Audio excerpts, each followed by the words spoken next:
What's happening on America's college campuses is horrific. Anti-Semitic mobs have taken over leading universities. They call for the annihilation of Israel. It's unconscionable. It has to be stopped. It has to be condemned, and condemned unequivocally. When Netanyahu demanded that the protests against Israel be stopped, the U.S. government complied because our members of Congress have all been bought and paid for with tax dollars given to the American Israeli Political Action Committee, known as AIPAC. AIPAC openly brags about this on their official website because they don't have to register under the Foreign Agents Registration Act, which requires agents of foreign principals to register and provide transparency. Beginning in 1962, they were known as the American Zionist Council, and President John F. Kennedy was ordering them to register as a foreign agent. Along with members of the U.S. government, the Zionists fought against this. In October of 1963, forms were prepared for them to register, but the next month, JFK was assassinated, and Israel has never been asked to register since. 4 years later, Israel attacked the USS Liberty, murdering dozens of Americans and injuring over 100.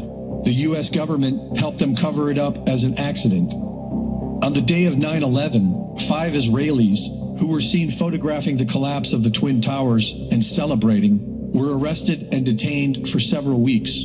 In documents later released by FOIA requests, the FBI redacted their faces in pictures where they were posing in front of the burning towers and described them as being happy and jovial. One of them stated, "Israel now has hope that the world will understand us." The end of the declassified document asks if they had foreknowledge of the event and were there to film it, and the answer was redacted.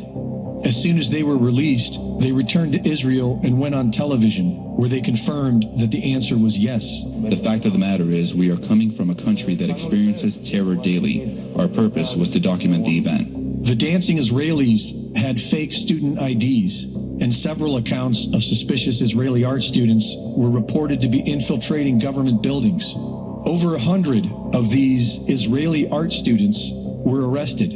Fox News reported that these art students served in military intelligence and explosive ordnance units. The majority of those questioned, quote, stated they served in military intelligence, electronic surveillance intercept, and/or explosive ordnance units.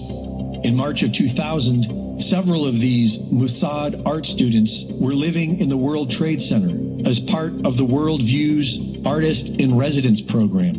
They occupied floors 90 and 91, where walls were unfinished and structural beams were exposed. A member of this group of artists, Hanan Sarfati, was arrested by the DEA as part of the Israeli spy ring. But the identities of an additional 14 Israelis who were with him have never been released to the public. These Israeli artists were sharing the space with a group of Austrian artists known as Gelatin, who were working on a project called The Bee Thing that involved removing windows on the 91st floor of the North Tower. A small balcony was constructed for people to stand on while photographs were taken by a helicopter. Another group called E-Team managed the helicopter with the designation number N666LH. This helicopter was to be in an art exhibit memorializing this project, scheduled for September 11th, 2001.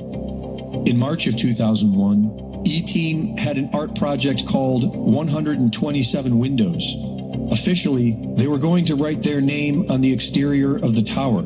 They had an artist's rendering of what the project was supposed to look like, but it never appears to have happened. And on 9/11, American Airlines Flight 11 crashed into the exact spot where they were supposedly preparing to do this. In 2001, Gelatin published a book on the project and described it as conspiratorial work.